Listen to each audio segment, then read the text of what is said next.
Gloire à Dieu. Voilà, merci Seigneur. Je suis content d'apporter la parole de Dieu ce matin. Je vous le cache pas que je suis assez gêné, embarrassé aussi, parce que c'est un thème qui est assez particulier, si vous voulez, perplexe même. Ça paraît peut-être parfois un petit peu gênant, mais je me suis fait une réflexion depuis longtemps.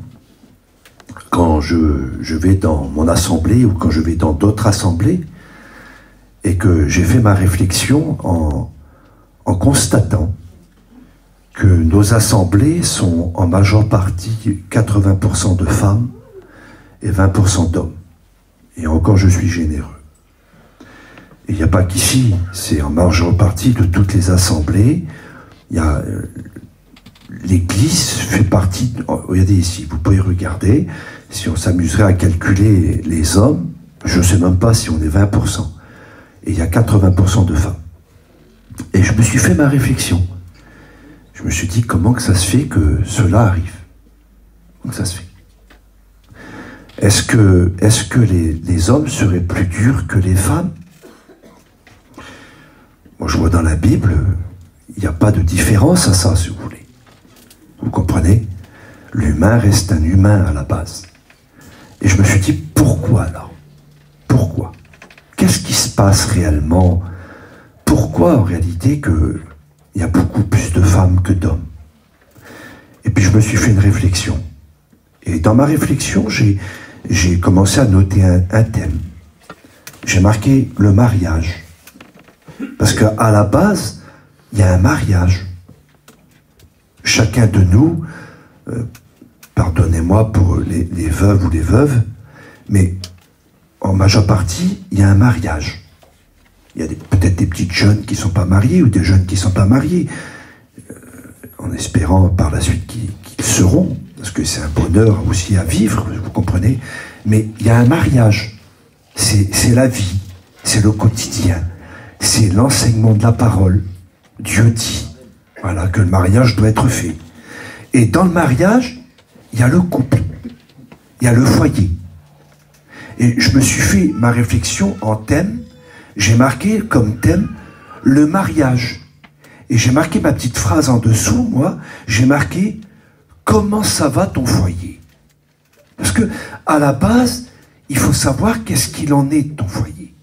Voyez, je voudrais vous parler de votre foyer. En parlant du vôtre, je parle du mien, vous comprenez.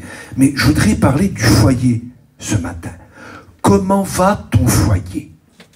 Et on va voir à travers la parole de Dieu pourquoi qu'il y a 80% de femmes et 20% d'hommes. Pour moi, c'est pas normal. Pour moi, c'est pas normal. Peut-être que vous avez tombé dans l'adoucissement en disant que s'ils sont pas là, c'est parce que c'est eux. Mais pour moi, c'est pas normal qu'il y a 80% de femmes dans nos réunions et 20% d'hommes, vous comprenez? Et donc, on va voir ensemble. Donc, je voudrais vous parler sur le foyer ce matin. Vous comprenez que quand on parle du foyer, il y a des choses qui seront agréables à écouter et d'autres pas. Vous comprenez? Il y a des choses qui seront un peu gênantes de ma part, moi. Mais vous comprenez que moi, j'essaye d'être le plus diplomate possible. J'essaie de pas être maladroit, même si quand on prêche ou quand on dit des choses, c'est celui qui fait qui se trompe pas, vous comprenez? Qui se trompe plutôt. Mais je pense qu'on va essayer de dire les choses comme il se doit, tout en respectant chacun. Moi, je respecte tout le monde ici. Moi, j'aime tout le monde ici, vous comprenez. Mais la Bible reste la Bible. Amen. Et on est obligé de se soumettre à la Bible, vous comprenez. Il y a des personnes plus âgées, vous comprenez, que moi ici, et même des jeunes que je respecte énormément.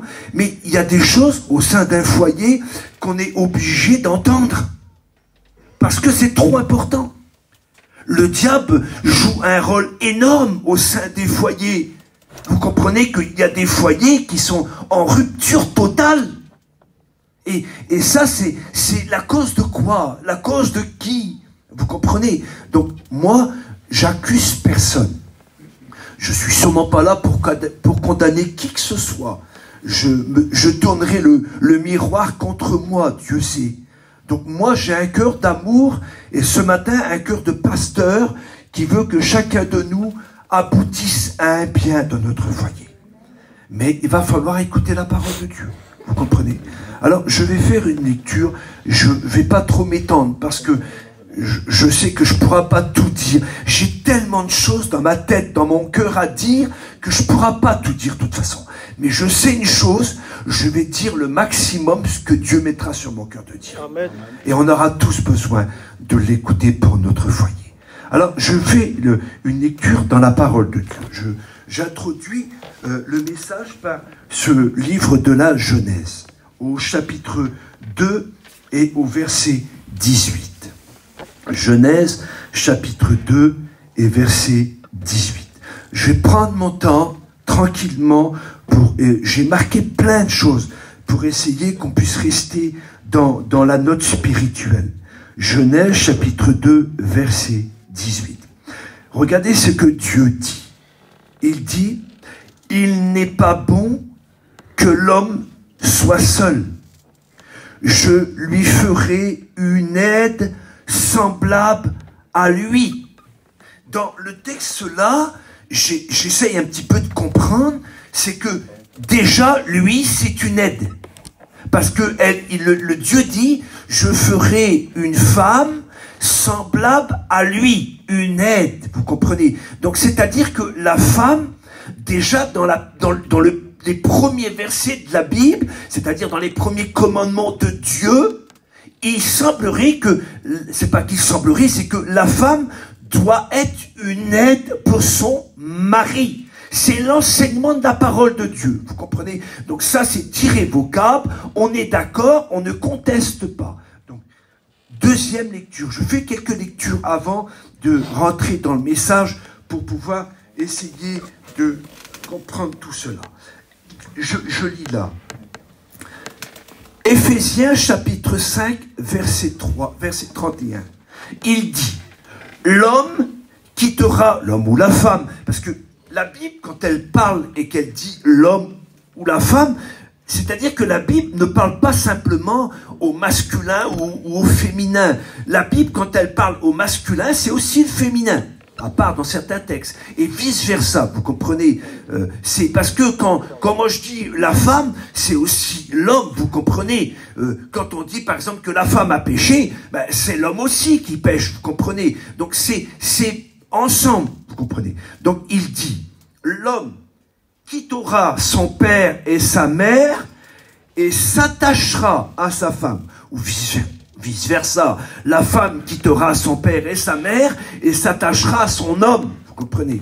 Et il dit que tous deux deviendront une seule chair. C'est-à-dire qu'ils sont plus deux. L'expression de la Bible nous dit qu'ils sont plus deux, ils sont un. C'est l'unité du mariage. C'est ce que Dieu a toujours voulu. C'est l'unité. Dieu n'est pas un Dieu qui désunit, que ce soit les peuples, que ce soit les races, que ce soit les nationalités, que ce soit le foyer. Dieu n'a jamais voulu désunir. Dieu veut unir. Vous comprenez? Alors il dit, il s'attachera. Je ne sais pas si on voit ce que c'est s'attacher. C'est quand même un petit peu exagéré, mettons, si je m'attache et je prends un fil, ou une corde et je m'attache, voilà. Eh ben, on doit être attachés l'un et l'autre ensemble. C'est ce que Dieu dit. Il dit ça parce qu'il on va le comprendre par la suite, que malheureusement, c'est pas toujours le cas, vous comprenez. Alors je continue. 1 Corinthiens chapitre 7, verset 10. À ceux qui sont mariés, c'est-à-dire ceux qui sont mariés, j'ordonne, non pas moi, c'était l'apôtre Saint Paul, pourtant c'était un homme formidable, personne ne peut se mettre au niveau de l'apôtre Saint Paul, dans la connaissance, dans la loi des préceptes, dans tout ce qui est dans tout ce qu'il était l'apôtre Saint Paul, personne ne peut se mettre à son talon, vous comprenez. Il a écrit 13 épîtres. C'est lui qui a fondé, par l'inspiration de Dieu, bien sûr, mais par sa connaissance, c'est lui qui a fondé le plus de doctrines dans la Bible, plus que le Seigneur. Imaginez-vous, c'est l'apôtre Saint Paul, c'est quelqu'un de formidable. Et là, il dit, à ceux qui sont mariés, j'ordonne, non pas moi, mais le Seigneur, que la femme ne se sépare pas de son mari. Si elle se sépare à cause d'une faute grave, d'une infidélité, et que la femme ou l'homme n'accepte pas la situation, il dit, si elle se sépare, qu'elle demeure sans se remarier, ou qu'elle se réconcilie avec son mari, ou alors qu'elle se réconcilie avec sa femme, vous comprenez? C'est-à-dire que Dieu n'appelle jamais, l'accent est plus mis sur la réconciliation des foyers. On ne peut pas essayer de trouver des prétextes à la bidon pour se séparer. On n'a pas le droit aujourd'hui, même de tout temps, il n'y a pas qu'aujourd'hui, on n'a pas le droit. Quand on est marié, c'est pour la vie. C'est pour la vie. Peu importe ce qu'on va voir ensemble, c'est pour la vie. Le mariage est trop précis. Pourquoi c'est trop précis? C'est parce que il a un jeu énorme. Il a un enjeu énorme sur notre état de salut. C'est-à-dire qu'un mariage faussé, un mariage mal conseillé, un mariage ou un remariage peut en dépendre d'un salut éternel, une perdition éternelle. C'est trop important. C'est pour ça qu'il dit qu'il demeure ou qu'elle demeure sans se remarier ou qu'elle se réconcilie avec son mari. Et c'est plus la réconciliation qui est mise en évidence. Romains chapitre 7, verset 23. Une femme mariée est liée à son mari tant qu'il est vivant. Tant qu'il est vivant. Vous comprenez ça? Tant qu'il est vivant. Mais si le mari meurt, elle est dégagée de la loi qui la tenait liée. Ça, c'est la Bible. Une femme que son mari ou que la femme meurt, eh ben, elle a le droit de se remarier ou il a le droit de se remarier. Ça, on est d'accord avec ça, il n'y a aucun problème. En Matthieu, chapitre 19, verset 8, il dit, Jésus dit concernant le mariage et le divorce, il dit, c'est à cause de la dureté de vos cœurs. Il semblerait que des lois ont été instituées parce que le cœur de l'humain commençait à ne plus être un foyer uni, un foyer attaché. Donc, à cause de la dureté de votre cœur, des lois ont été établies. Et il dit, au commencement, il n'en était pas ainsi. Ça veut dire qu'au commencement, ça ne pouvait pas exister parce que il dira que l'homme quittera son père et sa mère et s'attachera à sa femme. C'était pas ainsi ce que Dieu avait ordonné. Mais, voilà, les choses ont fait que, eh ben, les choses tournent mal. Hébreux, chapitre 13, verset 4. Que le mariage soit honoré de tous. Et ça devrait être comme ça. Honoré, c'est un foyer honorable, sans plus, sans aller chercher plus loin. Un foyer honorable, quoi, entre l'un et l'autre. Et malheureusement, ce n'est plus trop le cas. Ce n'est plus trop le cas. J'ai marqué ici, au sein des foyers, il y a beaucoup de divorces, de séparations réelles, faute de réelles causes de fautes graves ou moins graves. Il y a des séparations. Pour X raisons, ils se séparent. On voit beaucoup ça aujourd'hui sur les jeunes. C'est du n'importe quoi. Ils crient ensemble, elle n'a pas été 3 jours vers ses parents, ils se séparent. C'est du n'importe quoi. Je voudrais prévenir la jeunesse, moi qui est là, qui n'est pas mariée. Vous n'avez pas le droit de vous séparer de votre mari.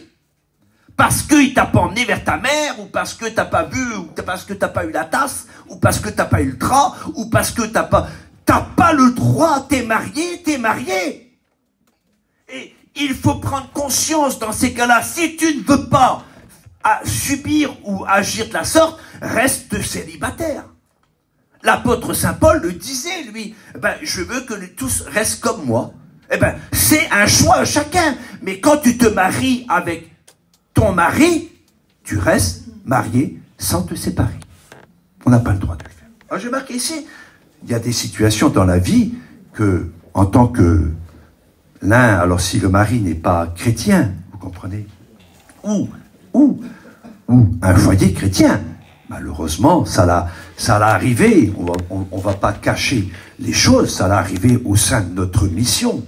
C'est qu'il y a eu parfois des personnes, un foyer, chrétiens tous les deux, et puis un a fait la faute. Vous comprenez? Séparation. C'est pas la peine, il y a des ruptures comme ça. Oui, mais j'ai marqué ici.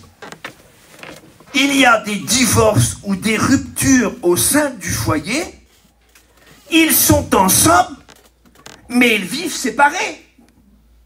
Parce que la rupture de celui qui a fait une faute grave, qui sont séparés, on dit tiens, un tel s'est séparé de sa femme, ou un tel s'est séparé de son homme, c'est des ruptures, il y a une séparation. Oui, mais ça, on le voit, c'est visible.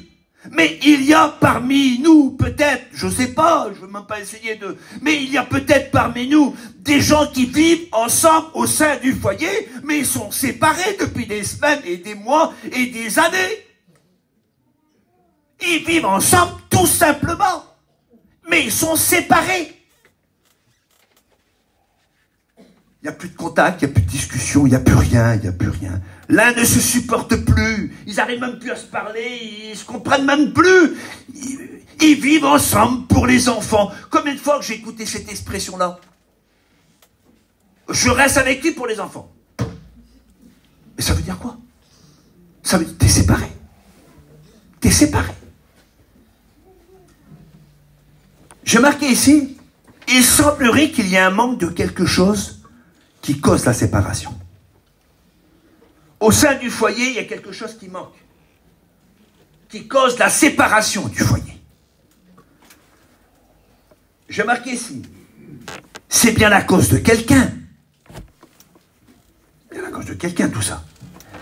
Il y a bien une personne dans le foyer qui ne joue pas son rôle comme il faut. Il y a bien quelque chose. Il semblerait qu'on faillit au texte d'Ésaïe, chapitre 41, verset 6. Ils cédèrent l'un à l'autre. Si nous nous aidons plus l'un à l'autre, nous allons commencer la rupture du foyer. Si chacun vit de son côté, parce que c'est les expressions, chacun vit de son côté. Il a sa vie, j'ai la mienne. Mais oh, t'es marié, t'es attaché. On n'a pas le droit, en tant que chrétien ou chrétienne, de pouvoir vivre dans cette situation-là. J'ai marqué ici, si nous vivons de telle sorte au sein du foyer, nous commençons une décomposition du foyer. Ce ne sera plus tel que auparavant, ce n'était pas ainsi. Ce ne sera plus, soi-disant, la joie, la paix, le bonheur d'un foyer. Ce ne sera plus du tout ça. J'ai marqué, ce sera un foyer de guerre, de dispute. Chacun de son côté. Ce sera insupportable de vivre au sein d'un foyer comme ça. Insupportable. Quel mal de tête. Quel mal de tête. Ah, tu dois en prendre des cachets. Alors, je voudrais poser la question à mes sœurs.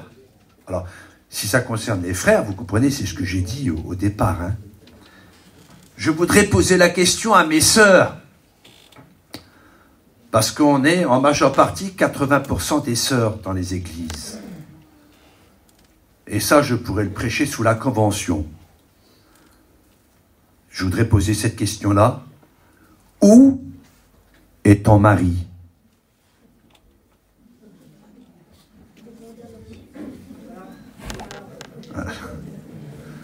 Où est ton mari?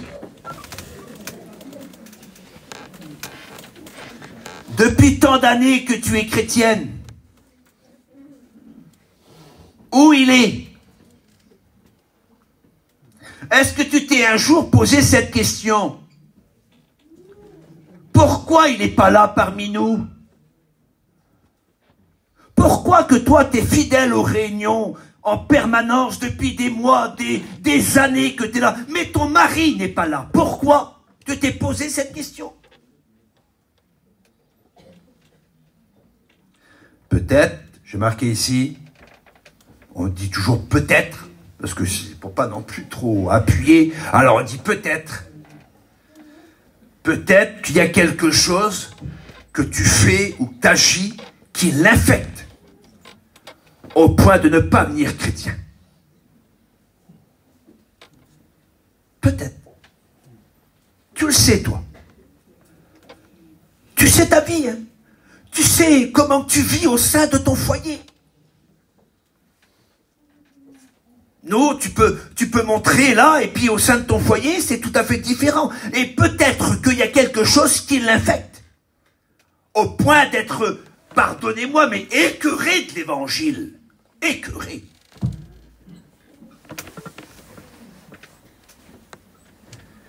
1 Timothée chapitre 4 verset 16.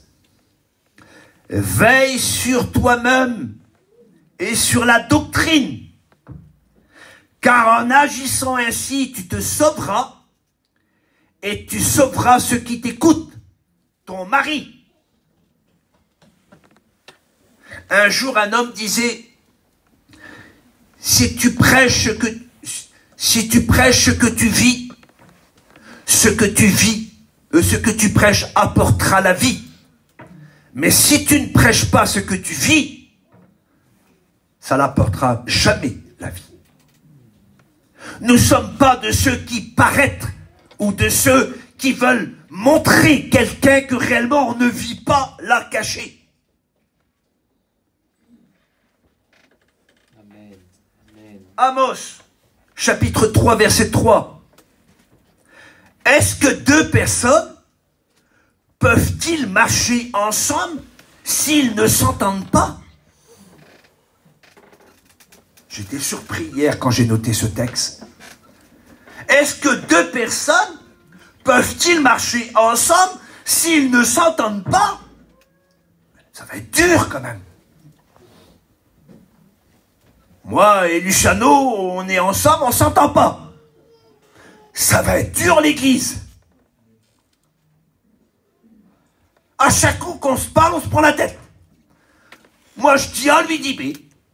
Lui dit C, moi je dis F. On ne s'entend pas. Ça va être dur de travailler ensemble. Alors imaginez-vous de travailler ensemble, ça va déjà être dur, mais de vivre ensemble. Je ne veux même pas essayer d'imaginer le résultat final. Amos, t'avais raison. Ils ne peuvent pas vivre ensemble. Matthieu chapitre 18 verset 19. C'est tout à fait le contraire. Là où deux s'accordent sur la terre pour demander quelque chose, je leur accorderai. L'accord. Là où deux s'accordent sur la terre. Ça commence par le foyer. La Bible commence par le foyer. Deux, c'est le foyer. Alors, comme je vous dis, il y a des choses qui doivent être dites. Je dis, moi, pardonnez-moi. Je ne sais pas s'il faudrait me pardonner, de toute façon. Si vous en voulez, on va venir interroger ça. J'ai marqué ici, un bateau. Il n'y aura jamais deux capitaines. Jamais. Jamais deux capitaines. Ça part dans tous les sens, le bateau. Par là, à droite, à gauche, à droite, à droite. Jamais. Dieu, dans un foyer, ne mettra jamais deux capitaines. Jamais. On est sur la parole de Dieu. Et la parole de Dieu, elle nous enseigne pour bien vivre au sein du foyer. Amen. La Bible dit dans les Éphésiens chapitre 5 verset 23, 1 Corinthiens chapitre 11 verset 3, le mari est le chef de la femme. Amen. Et quand ça devient le contraire, déjà ma sœur, t'as failli, tu désobéis à la parole. Tu comprends, mon frère, il faut ce qu'il faut. Hein. Il y en a pour les deux. Hein. Tu commets une erreur. C'est pas biblique. La Bible dit, je le cite plus loin, que l'homme ou la femme doivent s'aimer comme soi-même. Je le dis. Mais je m'excuse. L'homme est le chef du foyer. C'est pas une femme qui commande. Pardonnez-moi, je pas. Mais c'est pas une femme qui doit commander le foyer. C'est anti-biblique, anti-biblique. Alors on essaye de pouvoir obéir à mettre le foulard. On essaye d'obéir à prophétiser. On essaye d'obéir, d'être fidèle à la réunion. On essaye d'obéir à mettre des jupes. On essaye d'obéir à essayer d'avoir un comportement respectable. On essaye d'obéir et on est des dictateurs au foyer. On faillit. Je m'excuse, ma sœur. Reste à ta place et laisse ton mari commander. Ça, c'est pour le bien-être du foyer. C'est pour le bien-être. 1 Corinthiens, chapitre 14, versets 34 à 35. Que la femme se taise dans l'église, car il ne leur est pas permis de parler. Mais si elles veulent s'instruire, qu'elles interrogent leur mari. C'est clair, c'est carré, c'est sans commentaire. La femme reste à sa place et l'homme doit être à sa place. Voilà. Donc, voilà. Alors, pourquoi ton mari n'est pas là? Le mariage. Comment ça va ton foyer? Alors, j'ai pris quelques exemples pour voir ensemble qu'est-ce qui peut faire cela. Quelle est la cause de cela? Pourquoi ton mari n'est pas là? Alors voilà, je vais prendre le premier exemple avec vous. J'ai pris l'exemple d'Ananias et Saphira. Ananias et Saphira sont un bon foyer. Selon la Bible, ils vivent à Jérusalem. Ils ont l'impression de montrer que c'est un bon foyer chrétien. Rien à reprocher sur ça. Lui, c'est sûrement un homme de Dieu et elle aussi. À première vue. À première vue. Et la Bible nous parle qu'à un moment donné, il fallait faire des distributions en commun, des offrandes en commun, pour aider les malheureux. C'était la Bible. Et là, dans ce moment-là, Pierre, avec les apôtres, sont venus et ont lancé cet appel à aider en commun. Et ceux qui étaient là répondaient présents à l'appel que Dieu, par l'apôtre Pierre, avait demandé. Et l'histoire nous dit que les gens venaient apporter leur offrande, apporter ce qu'ils voulaient, et apporter ce que Dieu avait mis sur leur cœur, voilà, tout simplement. Il n'y a pas de somme, il n'y a pas de choses. Ils venaient apporter aux pieds des apôtres ce qu'ils avaient à cœur de donner pour de la distribution en commun. Et l'histoire nous dit que Ananias et Saphira étaient aussi là, et aussi ils ont à cœur de le faire, vous comprenez. Et l'histoire nous dit que Ananias et Saphira vont comploter ensemble. À la base, ça reste des chrétiens quand même. À la base, ça reste des chrétiens, un foyer chrétien. Et ils vont comploter ensemble. Et quand ils complotent ensemble, ils se disent, eh ben, écoute, tu sais ce qu'on va faire? On va aussi emmener au pied des apôtres une certaine somme, tu comprends? Parce que on a aussi à cœur de participer. Comme si que l'offrande a marché. Comme si que l'offrande a marché. Et il dit, voilà, on va vendre un champ. On a le champ là qui nous sert pas, on va le vendre. Et on va dire, parce on peut le vendre tel prix, et tu comprends, tel prix, ça fait beaucoup quand même. Donc, on va vendre tel prix, et on va dire aux apôtres qu'on a vendu tel prix. Et le reste, on va le garder. Et l'histoire nous dit que quand ils sont arrivés, alors moi j'ai marqué là, l'amour du matériel. L'amour des choses. Et ils disent, allez, on fait ça. Alors, ils ont vendu, ça l'a demandé je ne sais pas combien de temps. Il y avait sûrement un laps de temps à respecter. Et il a vendu le terrain, ils se sont mis d'accord. Ils sont arrivés, vous connaissez l'histoire. Et quand ils sont arrivés, la parole de Dieu nous dit que Ananias est mort. Et 3 heures après, Saphira est morte. Parce qu'ils ont dit, vous avez menti au Saint-Esprit. C'est quoi la déduction de ce que je veux en faire ce matin? Pourquoi ton mari n'est pas là? Vous savez, nous, je dis nous, vous comprenez, nous les sœurs, on est exigeants parfois. On en demande trop à nos maris. On pousse nos maris à mentir le matin. On pousse nos maris à tricher le matin. On pousse nos maris à voler le matin.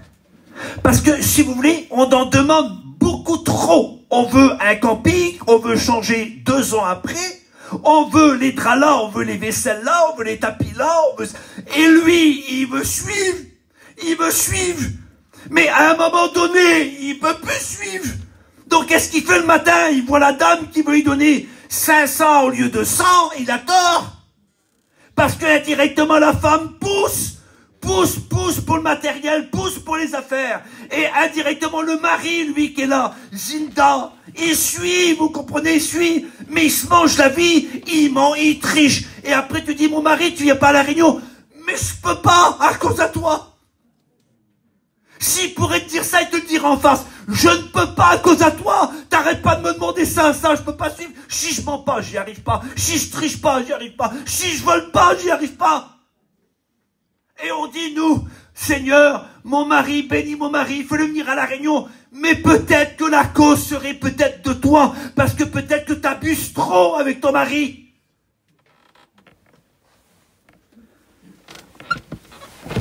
J'ai marqué ici. Et notre mari voit notre comportement. Il rit, quoi. C'est même rigolo. Moi, je vois des fois des chrétiens,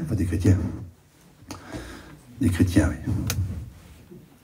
Ils peuvent se permettre n'importe quoi. Ils peuvent te foutre une droite de suite. Ils peuvent aller dans un bar prendre une cuite de suite. Et il vient vers toi et te fait la morale en tant que chrétien. Tu ris, quoi. Parce que tu dis pauvre type, quoi. Et notre mari au sein du foyer, parfois quand on lui dit mon homme, tu viens pas à la réunion, il pourrait aussi bien te dire pauvre type, pauvre fille. T'es en train de me pousser à la bêtise à chaque fois. Parce que t'en demandes trop, parce que t'en veux trop. Et à un moment donné, on peut pas. Alors j'ai marqué ici, et on dit dans nos prières, bénis mon mari, Seigneur, il n'est pas chrétien.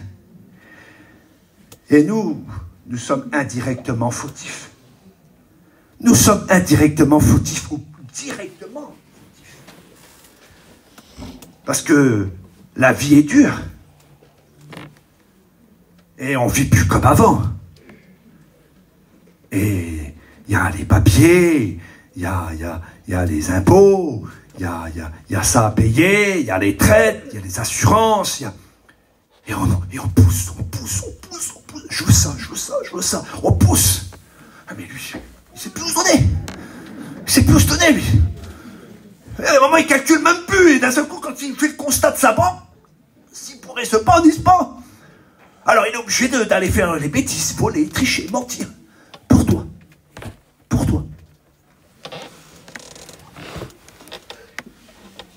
Je pense qu'il faut réfléchir, mes sœurs.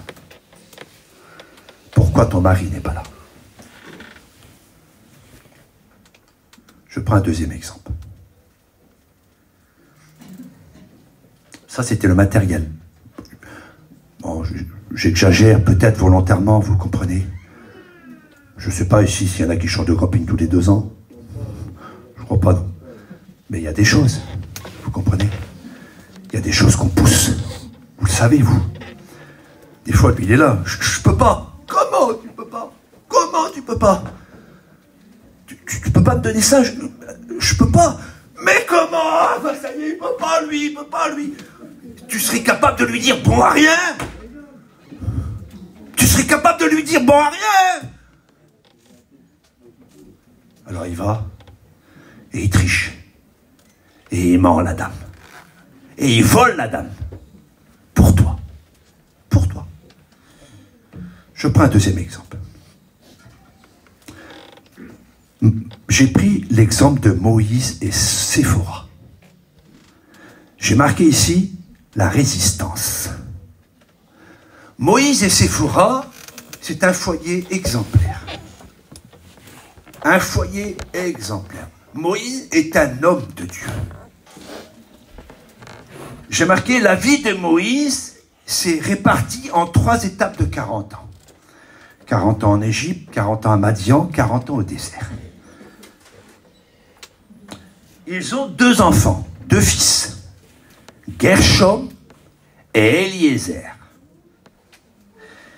Et selon la loi, ils devaient faire une chose à l'enfant de 8 jours.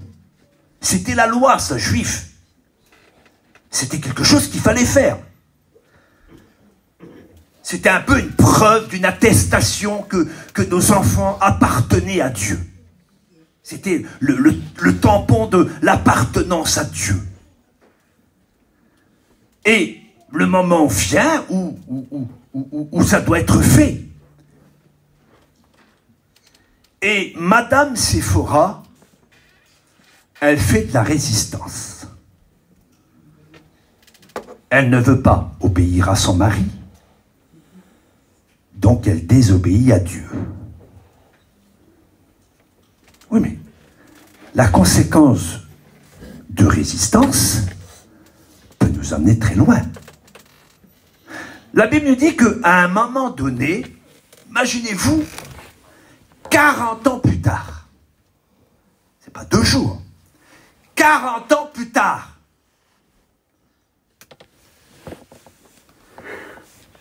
l'Éternel voulait faire mourir Moïse. C'est pas possible. À cause qu'il n'avait pas obéi à ce qui était la loi des enfants, à 8 jours. Il voulait faire mourir Moïse. Moïse était en train de mourir. C'est l'Éternel qui l'attaqua, dit la Bible. L'Éternel attaqua Moïse pour le faire mourir. Le texte biblique. Pas possible. C'est pas possible, c'est un homme de Dieu. Tu vas faire mourir ton mari à cause que tu as une résistance. Alors là, c'est mourir humainement. Mais moi, je le prends au spirituel. Ta résistance va faire mourir ton mari. Spirituellement. Et l'histoire nous dit que 40 ans plus tard, pour que Moïse vit, il a fallu qu'elle le fait. La loi. Sur un homme de 40 ans. J'ai marqué ici.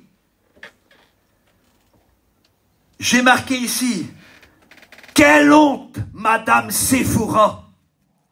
Quelle indignation, Madame Séphora. J'ai marqué ici, par ta résistance, tu t'es causé une honte totale à ta vie. Et t'as manqué de faire mourir ton mari. Une résistance à son mari. Et puis, j'ai marqué souvent, les maris n'en peuvent plus. Alors, ils partent de chez eux pour être tranquilles. Ils n'en peuvent plus. Ils n'en peuvent plus d'écouter celles qui s'opposent toujours. Ils n'en peuvent plus d'écouter celle qui n'est jamais d'accord. Et ils n'en peuvent plus d'écouter ceux qui ont un mauvais caractère. Ils ne peuvent plus écouter ceux qui rongent du matin jusqu'au soir. Des rongeurs. Mais il est où? Il est où le rongeur? Si on a dans une pièce, mais il est où le rongeur? Mettons des pièges, il faut l'attraper le rongeur. Il est où? Ils n'en peuvent plus. On laissera jamais un rongeur dans une pièce, il va tout nous ronger. Eh ben, ils n'en peuvent plus d'écouter les rongeuses. Mettons des pièges. Ils n'en peuvent plus. Celles qui nettoient au jour levé jusqu'au coucher du soir. V'là le bras, quoi. Tu dois avoir un... Fais voir ton bras, c'est pas possible. T'as un bras plus fort que le mien, c'est pas possible. Mais tu viens de passer 4 fois, là. Va là-bas. Ils n'en peuvent plus. Vous croyez que c'est pas méchant, mais ils n'en peuvent plus. C'est insupportable. Celles qui nettoient au jour levé jusqu'au coucher du soir, ils n'en peuvent plus. Celle qui fait rarement à manger pour son mari. Oh, aujourd'hui, c'est une boîte. Hein. Ah, demain, c'en est une autre. Hein. Et après-demain, oh non, celle-ci, c'était pas la même d'hier ou avant-hier, c'en est une autre. Hein. Ils n'en peuvent plus. Ils vont manger ailleurs. Ils vont manger ailleurs. Ils n'en peuvent plus d'écouter celles qui leur parlent mal ou qui leur répondent mal. Pourquoi tu me réponds comme ça? Je t'ai pas mal parlé, moi, là. Pourquoi tu me réponds comme ça? Tu dis juste, toi, on fait ça? Ah, je t'aurais dit mal, voilà, je t'aurais dit mal. Ils n'en peuvent plus. Ceux qui répondent toujours mal, là, n'en peuvent plus. Ils sont toujours sur la défensive. Qu'est-ce qu'ils ont dans leur vie? Qu'est-ce qu'il y a? Ils n'en peuvent plus, j'ai marqué. Celle qui ne fait pas trop cas de lui. Il n'a pas trop d'importance, mon mari. Il n'a pas trop d'importance. À qui tu vas donner de l'importance si ton mari n'en a pas? À qui? Au voisin? Au copain? C'est à ton mari qui doit donner de l'importance. Amen. Ils n'en peuvent plus. Celui, pardonnez-moi, mais ceux qui n'ont pas trop de câlins à donner à son mari, il est de côté.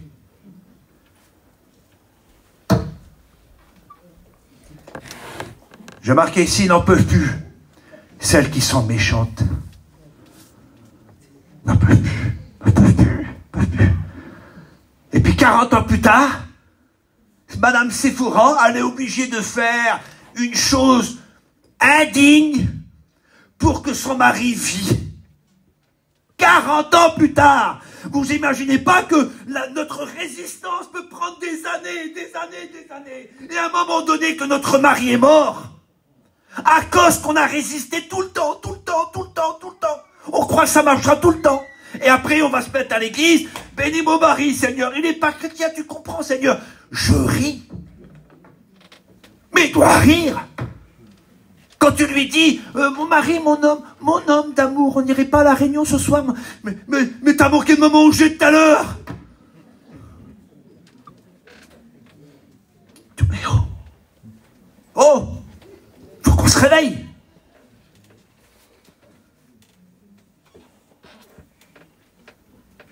J'ai marqué quelle indignité, Madame Sephora.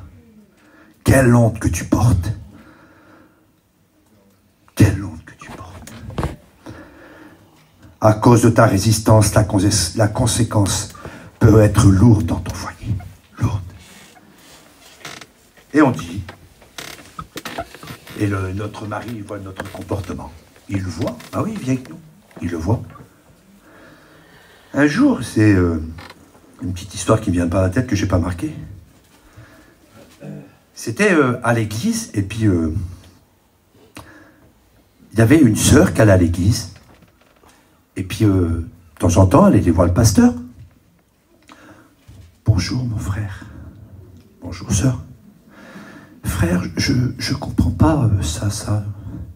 Tu peux me l'expliquer? Ah, c'est comme ça, c'est comme ça. Merci, frère. Tournez.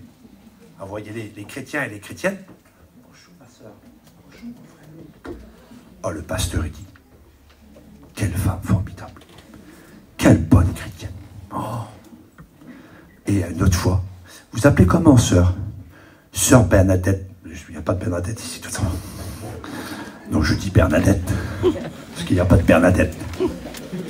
À moins que je ne serais pas, mais il n'y a pas de Bernadette. Sœur Bernadette. Ah, c'est bien, ma sœur. Que Dieu vous bénisse. Vous êtes un exemple dans l'église. Sœur Bernadette. Il manque juste Soubirou. Et puis d'un seul coup, il y a un soir, le frère, le mari vient avec sa femme, il l'accompagne. Voilà, il avait envie de le faire. Et puis la sœur, elle s'est prise à son piège tout seul. A dit à son mari, a dit, viens, on va dire bonjour au pasteur. Et il dit, bonjour pasteur. Ah, bonjour sœur Bernadette. Ça va? Oui frère, ça va. A dit, je vous présente mon mari. Oh, bonjour monsieur. Oh, je suis vraiment... Oh, je vous envie. Je vous envie. Ah bon? Ah oui, je vous envie. Vous avez une compagne exceptionnelle. Vous avez une compagne gentille, aimable, formidable, spirituelle. Frère, je vous envie. Attendez. Vous pouvez me réexpliquer l'histoire, parce que la femme que vous m'expliquez, c'est pas la mienne.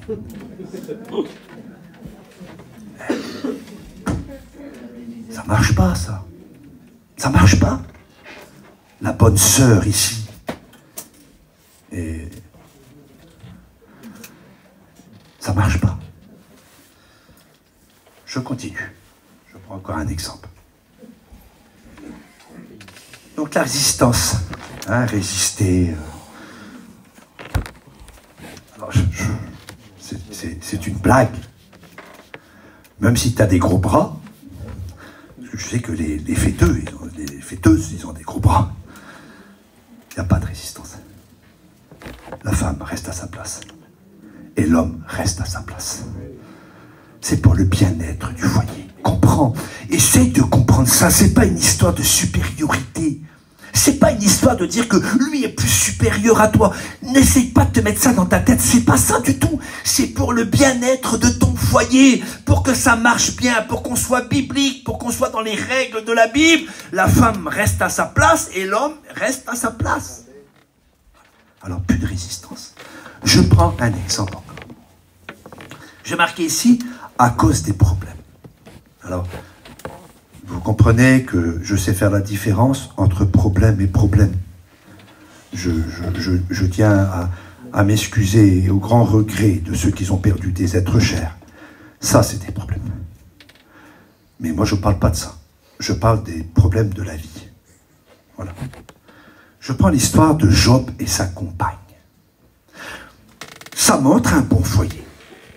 Un foyer qui sert Dieu. Un foyer même que, en réalité, Dieu a une intention précise. Une intention à part. Au point même qui va dire à Satan, qui se promène, t'as vu mon serviteur Job? Il est intègre, droit, juste. Il a une attention particulière pour Job. Ça prouve que c'est un bon foyer. Voilà, pas de problème. Une belle famille, une belle réussite. J'ai marqué tout pour aller pour le mieux pour eux. Et d'un coup, le problème survint. Vous avez compris que je ne parle pas à ceux qui ont eu des catastrophes. Je parle à ceux qui, dans la vie courante de tous les jours, les problèmes de la vie de tous les jours. Et d'un seul coup, tu vas vers ton mari et tu dis, tiens, tu me donnes 70 € pour les commissions aujourd'hui? Elle va dire, je peux pas te donner 70 €. Tiens, voilà 50. Ah, et patatrac. C'est le gros problème. Pour qui se prend? Qu'est-ce qu'il y a? Et puis je ne vais plus à la réunion, et puis ceci, et puis cela. Mais pour des choses qui sont pareilles inutiles parfois. Une bosse dans un camping. Ah, le Seigneur n'existe plus. Des machins qui sont bénins en réalité, qui ne vaut même pas le coup d'en discuter. Et on en fait tout un plat au point même que parfois notre mari voit notre colère, notre attitude, notre façon d'agir. Et puis après on va aller vers lui. Mon homme, tu viens avec moi à la réunion, mais il doit rire de toi. Il doit rire de toi. Notre comportement montre véritablement qui nous sommes. Amen. Ce n'est pas qu'à la réunion que notre comportement soit... Pardonne-moi, je préfère autant qu'ici que tu parles, etc., que chez toi, tu as un comportement de vie chrétienne. Parce que la vie chrétienne, c'est ton mari à la base, c'est ton foyer, c'est ta famille. Nous, on se réunit ici pour s'entretenir. La Bible dit qu'il est bon, il est doux, il est agréable pour des frères et sœurs de demeurer ensemble. C'est là que Dieu envoie la bénédiction. Il n'y a pas de problème. Mais la vie chrétienne commence par ton foyer et ta famille. Pour des petits problèmes de rien. C'est terrible. Je ne veux pas essayer de dire des choses, parce que chacun se connaît en particulier. Mais des choses inutiles, qui n'en vaut même pas la peine de parler. On en fait tout un plat. On prend la tête à notre mari. On le met en transe, parce qu'on le met en transe. À cause de cette petite bosse, à cause parce que tu as demandé quelque chose et il ne l'a pas fait. Ah. C'est même pas la peine.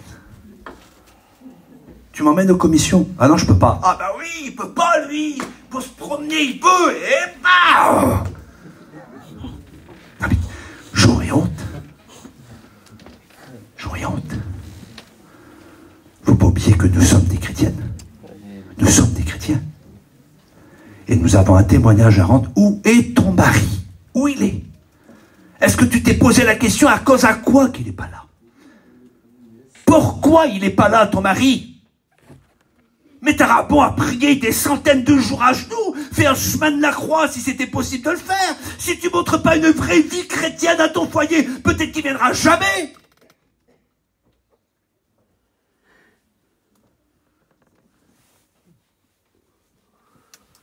Je prends un autre exemple.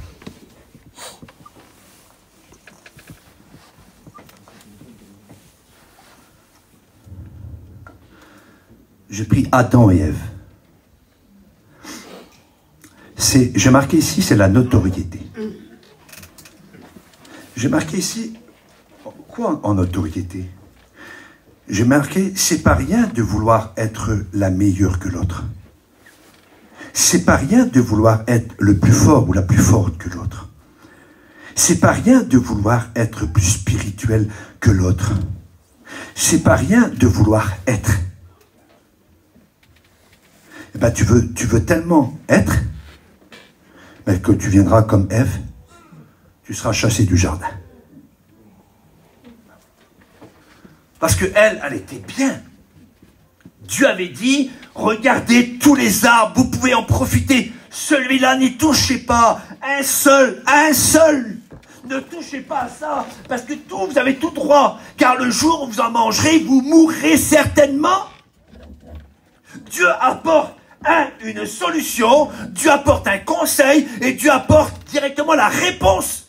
Que si on le fait, on meurt. Et elle le regarde. Et le serpent ancien qu'on ne pourra jamais tromper, parce que c'est le diable. Je ne sais pas si tu essayes de jouer au feu avec lui, mais je ne te le conseille pas.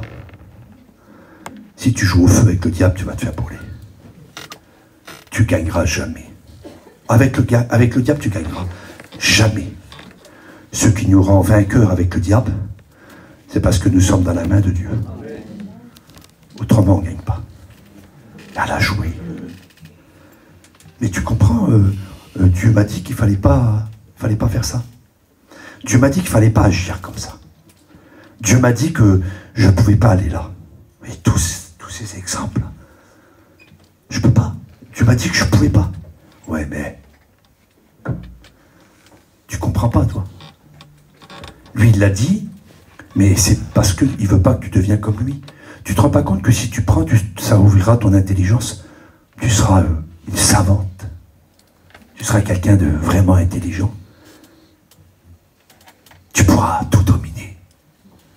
Tu pourras être celle que tu veux être. Ah bah oui, bah tant qu'à faire. Chasser du jardin. Faisons attention, frères et sœurs, d'être soi-même chassé du jardin et de chasser nos familles qui nous entourent. Parce qu'elle en a donné à son mari. Non seulement elle a péché, mais elle a fait pécher son mari. Et je prends le dernier exemple.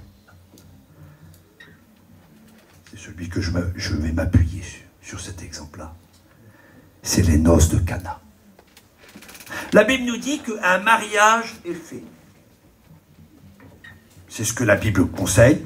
Le mariage, c'est ce que nous sommes. Un mariage est fait pour unir deux personnes qui s'aiment, pour se trouver ensemble. Pas séparés, pour se trouver ensemble. Et tout était préparé pour un mariage réussi. Un mariage réussi. Vous comprenez les mots. Un mariage réussi. Mariage chrétien. T'es une chrétienne, ton mari ne l'est pas ou il l'est, parce que ça peut correspondre aux deux. Hein. Un mariage réussi. C'est un mariage pour marquer l'union de deux personnes qui s'unissent pour la vie, j'ai marqué. L'étoile était montée. Les tables étaient mises. Les gâteaux étaient commandés. Les boissons étaient là. Les invités étaient au rendez-vous. La famille avait répondu présent. Et tout le monde avait revêtu leur habit de noces. J'ai marqué, il semblerait que rien n'aurait pu chambouler cette belle journée. Rien n'aurait pu chambouler ce beau mariage. Et souvent, parfois, on se dit à nous que dans ton foyer, que rien, on est tellement bien ensemble, les petits oiseaux, vous voyez, celui dans la branche, là, on est tellement bien ensemble que rien ne peut chambouler tout ça. Rien.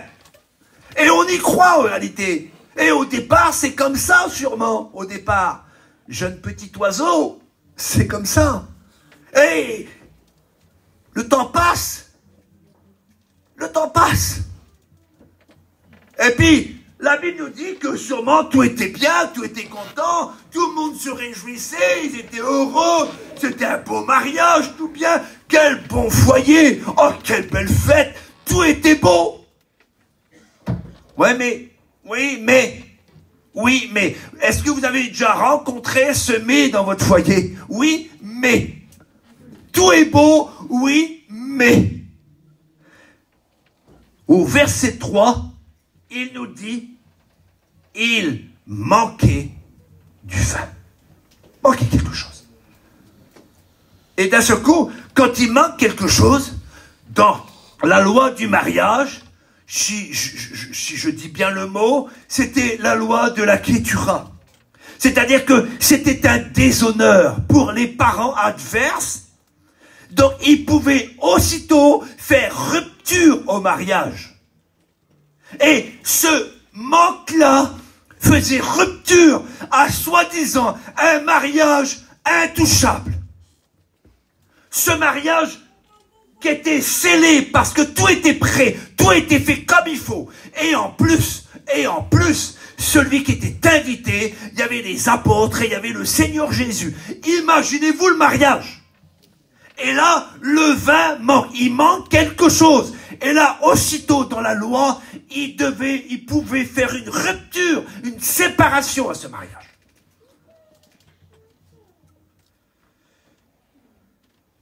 Je vais dire ça comme ça, sans être maladroit. Qu'est-ce qui manque dans ton foyer? Un foyer, on est deux. Qu'est-ce qui manque? Pourquoi il n'est pas là? Pourquoi il va se promener? Pourquoi il va ailleurs? Pourquoi? Qu'est-ce qui manque? J'ai marqué ici Arrête de faire des sourires à tout le monde si tu ne le fais pas à ton mari. Parce que peut-être que lui voudrait de temps en temps te voir sourire.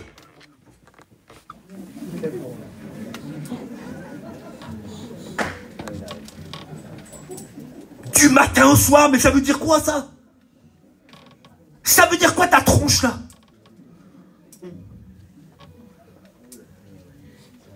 Il vient de travailler lui. Attention tu piles. Je viens de travailler ma femme, tu me dis attention je pile. Regarde, je viens de travailler. Tu veux manger? Si tu veux manger, je vais à manger. Ben non, parce que logiquement, il faut une petite heure pour faire à manger. Il est déjà 1h, si je vais manger à 3h, donc j'ai pas faim. Arrête de sourire à tout le monde si t'es pas capable de sourire à ton mari. Arrête de faire plaisir à ceux qui t'entourent si à ton mari tu ne fais pas plaisir. Arrête d'être serviable avec les autres si tu n'es pas serviable avec ton mari. Ah, les autres, un verre d'eau, mon frère, un verre d'eau, ma soeur, un verre d'eau. Et ton mari, il est là-bas, même pas de verre d'eau, lui.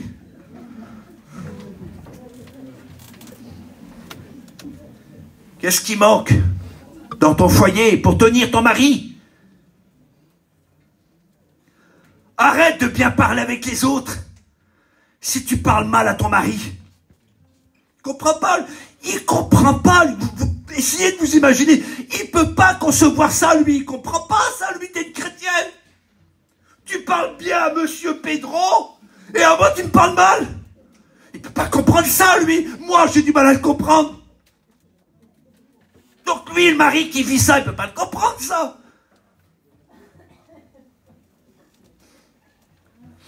Arrête de faire la grande spirituelle devant les autres. Si devant ton mari, tu es... T'es tout le contraire.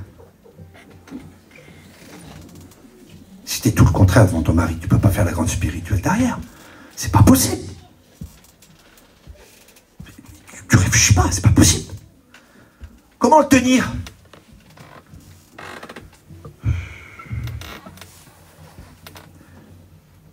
Vous comme moi, pardonnez-moi ce que je dis. Et on parle d'un foyer. Et chacun doit être respectable dans ce foyer-là. Il y a beaucoup de foyers qui se divisent parce que la femme n'est pas à la hauteur du foyer. Comme l'homme, des fois, il n'est pas à la hauteur du foyer. Je m'excuse de ce que je vais dire. Mais quand on va chercher le pain à un boulanger, et qu'il en a, on le prend. Mais s'il n'a plus de pain, le boulanger, ben je vais aller ailleurs. Je vous demande pardon. Mais mes sœurs, faites pas lit à part. On n'a pas le droit de faire lit à part. Ne priez pas pour votre mari et toi. Il faut avoir un foyer. Et quand on a un foyer, on peut prier pour lui. Et nous, ce qu'on veut en réalité, tout ça, c'est pourquoi? C'est pour que nos hommes viennent au salut de la grâce. Amen. Alors, j'ai marqué ici. Je pense, moi, que le Seigneur te demandera pas, elle est où ta copine? Il est où ton copain? Mais je pense qu'il dira, il est où ton mari?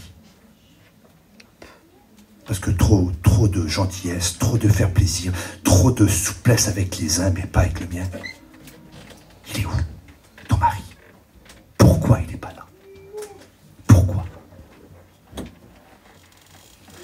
Ce qui est formidable dans le mariage de Cana, c'était quelque chose qui était catastrophique, il y avait une séparation qui allait se faire.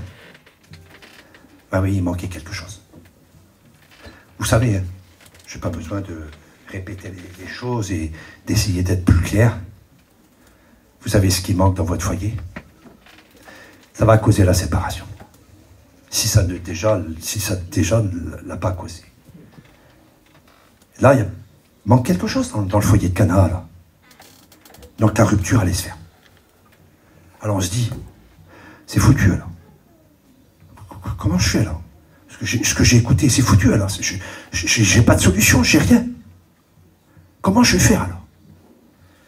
Ce qui est formidable, c'est que Jésus a toujours la réponse. Amen. Jésus a toujours la solution. Amen. Dans le foyer de Cana, ça y est, ça a commencé, le tumulte, ça a commencé. Ça y est, peut-être que la partie adverse, les parents adverses, est arrivé en disant on va faire la rupture, on va séparer, ça va pas, il manque quelque chose, on peut pas durer comme ça. Et d'un seul coup, Jésus vient. Il dit, il manque quelque chose. Moi, je vais le redonner. Moi, je sais une chose, ma sœur, ce qui te manque, Jésus peut te le redonner.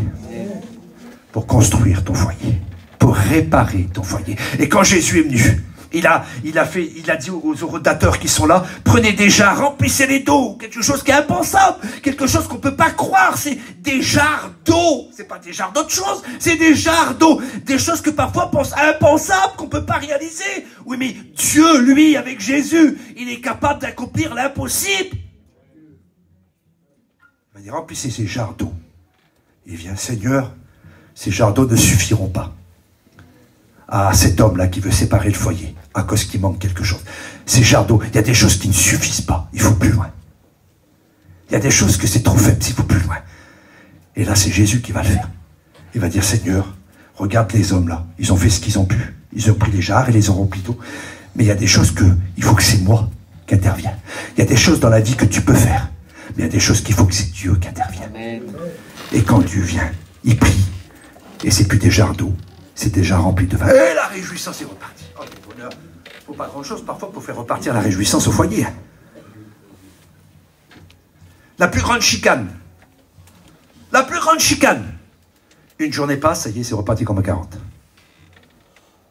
T'as l'art et la manière. Je suis obligé de le dire. Alors ça, c'est... Je charame un peu, mais il faut rester là. T'as l'art et la manière de bien mettre ton mari ou de le tourner. T'as l'art et la manière. C'est doté en vous, ça. C'est doté en vous, c'est vous qui faites ça. Quand on arrive de travailler ou quand on demande quelque chose, t'as l'art et la manière de détourner ton mari directement ou de le mettre dans des bonnes dispositions. Eh ben écoute, t'es une chrétienne. Amen.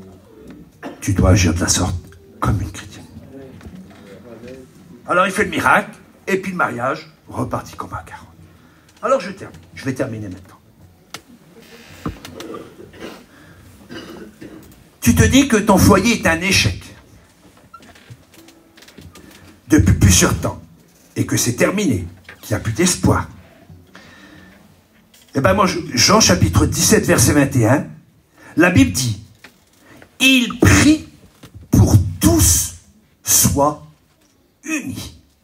Écoutez, il prie. Ça veut dire Jésus prie pour que tous soient unis. Ça veut dire que mon frère, ma sœur, tu as peut-être un foyer divisé ou séparé, même si vous vivez ensemble, Jésus prie pour que tu es unis. Vous dites pas amen? Je continue. Ecclésias chapitre 9, verset 9. Ça c'est beau. Profite de la vie avec ton foyer pendant les jours que Dieu te donne. Profite. Combien de temps tu vas vivre encore? Combien de temps qu'il nous reste? Est-ce que tu t'es posé la question combien de temps qu'il nous reste? Je ne sais pas combien de temps que... Si jusqu'à là, ça n'a pas été rose, eh bien, à partir de ce matin, Seigneur, à partir de ce matin, je ne sais pas combien de temps qu'il va me rester ou qu'il va nous rester à vivre, et peut-être, je ne sais pas dans combien de temps que tu vas revenir, mais à partir de ce matin, je vais vivre un bon foyer. Je vais vivre un bon foyer. Éphésiens chapitre 5, verset 33. Que chacun aime sa femme comme lui-même. Et que chaque femme aime son mari comme elle-même. Moi, le matin, je dois l'aimer comme ça. Et tu dois aimer aussi ton mari comme ça. Quand on aime quelqu'un, dans la logique des choses, on ne veut pas lui faire mal. Amen. Moi, j'aime mes enfants. Et d'un seul coup, chaque fois qu'ils viennent, je les tape. tu vas dire, écoute mon frère, je m'excuse, mais explique-moi de quel amour que tu les aimes. Chaque fois tu les tapes. Chaque fois tu leur fais mal. Quand on aime quelqu'un, on lui fait pas mal. Moi j'aime Dieu de tout mon cœur. Je veux en aucun cas par ma désobéissance lui faire mal. Je veux pas désobéir à Dieu, moi. J'essaye de tout mon cœur de le faire. Et quand, des fois, je désobéis, je suis malheureux, je suis dans mon coin, je suis triste, ça va pas, je demande pardon à Dieu. J'essaye de trouver les meilleures solutions pour m'excuser, pour lui montrer que ce que j'ai fait, j'ai pas voulu le faire, j'avais pas mon intention, c'était pas volontaire. Mais j'essaye parce que je sais que ça lui fait mal, et je veux pas lui faire mal parce que je l'aime. Je m'excuse. Quand on s'aime, le foyer, l'un ne se fait pas mal à l'autre. Vous comprenez? Marc chapitre 10 verset 9. Que l'homme et la femme ne se séparent pas de ce que Dieu a joint, a uni. Pas de séparation, pas de droit. On sait ce qu'on laisse, on ne sait pas ce qu'on reprend. Parce que je m'excuse, mais il y en a, ils ont laissé des canons pour la folie, quoi. Le péché total, quoi. C'est incomprenable, quoi. Humainement, c'est incomprenable. J'ai une belle femme, je ne sais pas pourquoi que je vais trouver une vilaine, quoi. C'est le péché total, ça. Et ça, le diable nous entraîne à ce péché-là. Si on réfléchirait, on prendrait soin de ce qu'on aime. Pas de ce qu'on n'aime pas, mais de ce qu'on aime. Alors, unis, pas de séparation, ce que Dieu a joint. Hébreux chapitre 13, verset 4. Que votre mariage soit honorable, reconnu comme un bon foyer. C'est beau quand les gens disent quel bon foyer. Ah, c'est pas le parfait. On parle pas du parfait foyer. Ça n'existe pas le parfait foyer. On est chacun des humains, on branche de notre façon différente, dit la parole de Dieu, l'épître aux Romains. On est chacun attiré par notre propre convoitise, dit la parole de Dieu. Mais on s'aime, on veut se plaire, on veut qu'on s'aide, si vous voulez. Donc, il faut qu'il soit reconnu, il faut que les gens disent quel bon foyer. Eh bien, je sais qu'une chose, c'est que si ça n'a pas été le cas jusqu'à aujourd'hui, c'est possible de le faire demain. Romains, je termine. Romains, chapitre 5, verset 5. Or, l'espérance ne trompe pas, parce que l'amour de Dieu est répandu dans nos cœurs par le Saint-Esprit. Ça ne trompe pas. Bon. J'avais marqué une note, je ne l'ai pas dit, je l'ai passé volontairement. Il y en a qui vivent et qui n'aiment pas leur mari. Il y en a qui sont ensemble et qui n'aiment pas leur femme. C'est un foyer malheureux. Là, c'est « Or, l'espérance ne trompe pas, l'amour de Dieu répandu dans nos cœurs. Quand on s'aime, on fait tout pour ne pas déplaire à l'autre. » J'ai marqué ici, je termine. Frères et sœurs, faisons attention à nos foyers. Veillez à ce qui nous moque. Et vite fait, revenir à l'entretien de nos foyers. Nous sommes chacun protecteurs de l'un et de l'autre. T'es protecteur de ton mari et t'es protecteur de ta femme. Si ma femme s'habille là, j'y fous le 43. Moi je vous le dis, j'y fous le 43. Mais t'es un pasteur. Mais moi j'aime mon ministère, j'aime mon salut, j'aime ma femme. C'est à moi.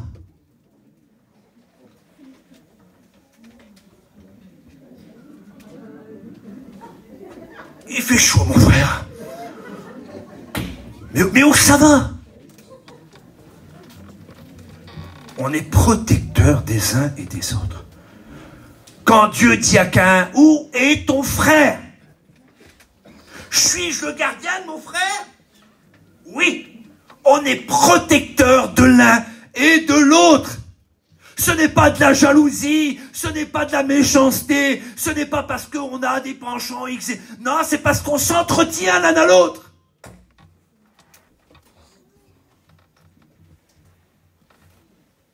Que chacun se protègent l'un à l'autre. Je marque et le Seigneur revient bientôt. Que le Seigneur bénisse votre foyer, le mien. Que le Seigneur bénisse nos vies, frères et sœurs. On a besoin, je voudrais tellement réveiller la conscience. Où est ton mari, sœur? Pourquoi il n'est pas là, ton mari, sœur? Pourquoi? Eh bien, je pense que ce matin, le Seigneur t'a apporté la solution. Et tu verras. Je ne suis pas prophète, moi. J'ai mes pieds sur terre. Moi, j'ai pas ma tête dans mes nuages. Moi, c'est ma Bible. Je n'ai pas ma tête dans mes nuages, moi. Mais je sais une chose. Si tu vas vivre une vie chrétienne comme il le faut au sein de ton foyer, tu verras.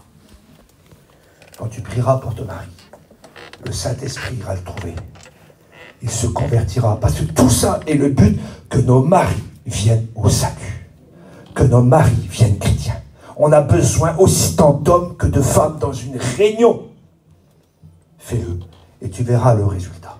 Tu verras ton foyer, comment ça va être. Un foyer de joie, des problèmes, des soucis, les difficultés. Tout le monde en passe, tout le monde en vit. Qu'on soit le foyer exemplaire, on passe des problèmes, des difficultés. Et tu verras. Tu verras le résultat au sein de ton foyer. Tu verras ton mari venir à la réunion. Tu verras ton mari changer d'attitude. Parce que peut-être qu'il s'est créé une carapace à cause de toi. Peut-être qu'il s'est créé un caractère à cause de toi. Peut-être qu'il s'est créé à cause de toi. Parce que tu agis de la sorte. Et tu verras que si tu agis différemment, ça va se détendre. Ça va se détendre. Ça va se détendre.